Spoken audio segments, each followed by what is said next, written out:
আসসালামু আলাইকুম। এই ভিডিওটির মাধ্যমে আমরা প্রোনাউনের তিনটা ব্যবহার শিখব। যেমন দেখেন, ভার্বের পূর্বে সাবজেক্টিভ ফর্ম বসে, ভার্বের পূর্বে সাবজেক্টিভ বা নমিনেটিভ ফর্ম বসে। যেমন সাবজেক্ট ফর্মগুলো কোনগুলো? আই, উই, হি, শি, দে, এগুলো হচ্ছে সাবজেক্টিভ ফর্ম। যেমন এখানে দেখেন দুইটা সেন্টেন্স আমি লিখেছি আপনাদের জানানোর জন্য। প্রথম সেন্টেন্সটা হচ্ছে ভুল। কিভাবে ভুল সেটা আপনারা লেখেন যে এটা কিভাবে ভুল হয়েছে। দ্বিতীয় সেন্টেন্স বলি, এটা হচ্ছে হি অ্যান্ড আই ওয়েন্ট আউট। এখানে দেখেন ওয়েন্টটা হচ্ছে ভার্ব।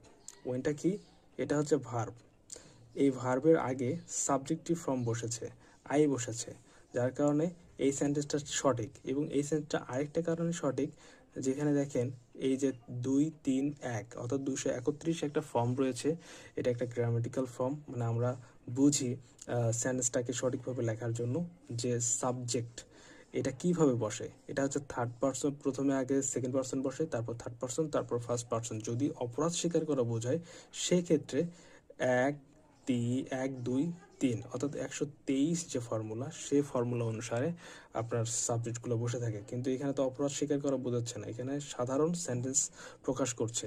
যেমন he and I went out, সে এবং আমি বাইরে গেলাম। দ্বিতীয়টাতে দেখেন ভার্বের পরে অবজেক্টিভ ফর্ম বসে।